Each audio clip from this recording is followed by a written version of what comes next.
अगर मैं आपसे कहूं सरकार अब कह रही है तीसरा बच्चा करो पैसे लो। हाँ, मजाक नहीं है। आंध्र प्रदेश में ऐसी पॉलिसी की चर्चा हो रही है जहां तीसरे बच्चे पर सरकार पैसे दे सकती है, फ्री शिक्षा दे सकती है और हर महीने भत्ता भी। लेकिन सवाल यह है, जो देश सालों से कह रहा था हम दो हमारे दो, वो अचानक अब ज्यादा बच्चे पैदा करने की बात क्यों कर रहा है? क्या सच में देश की जनसंख्या कम हो रही है, या इसके पीछे कोई बड़ा पॉलिटिकल गेम है?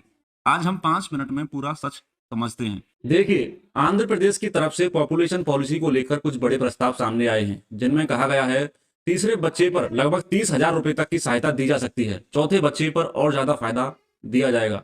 बच्चे की पढ़ाई का खर्च सरकार उठा सकती है और कुछ रिपोर्ट्स में पोषण भत्ते की भी बात सामने आई है। अब ध्यान से समझिए, ये सब अभी फाइनल लॉ नहीं है। कई चीजें अभी प्रपोजल और डिस्कशन स्टेज में हैं। लेकिन सबसे बड़ा सवाल है, सरकार ऐसा सोच क्यों रही है? क्योंकि भारत के कुछ राज्यों में बच्चे कम पैदा हो रहे हैं। अब आपको लगेगा अरे भाई, इंडिया में तो पहले ही बहुत जनसंख्या है।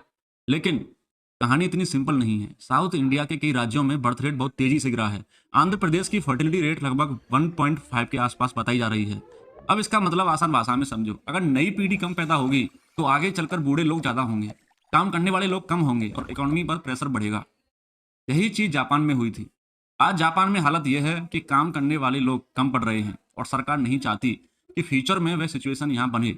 अब यहाँ आता है सबसे दिलचस्प पार्ट। कुछ एक्सपर्ट मानते हैं कि इसके पीछे पॉलिटिकल टेंशन भी है, क्योंकि भारत में सीटें, रिप्रेजेंटेशन, फंडिंग काफी हद तक पॉपुलेशन पर डिपेंड करती है।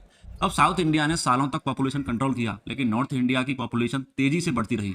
तो डर यह है कि फ्यूचर में लोकसभा सीटें और पॉलिटिकल पावर शिफ्ट हो सकती है। मतलब जिसने पॉपुलेशन कंट्रोल किया उसी का नुकसान हो गया। यहीं पूरी डिबेट शुरू होती है। एक्सपर्ट कहते हैं आज के टाइम में लोग सिर्फ पैसों से डिसाइड नहीं करते, महंगाई बढ़ रही है, नौकरियां स्टेबल नहीं है, एजुकेशन महंगी है, हेल्थ एक्सपेंसेस अलग, और सबसे बड़ी बात, आज की जनरेशन छोटे परिवार को ज़्यादा प्रैक्टिकल मानती है। तो सवाल यह है, अगर सरकार 30,000 रुपये दे भी दे, क्या उससे किसी बच्चे की पूरी जिम्मेदारी उठ जाती है? ऑब्वियसली नहीं।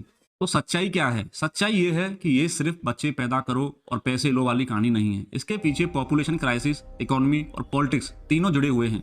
अब आप बताइए, क्या सरकार को ऐसी पॉलिसी लानी चाहिए, या फोकस जॉब्स, एजुकेशन और इकोनॉमी पर होना चाहिए?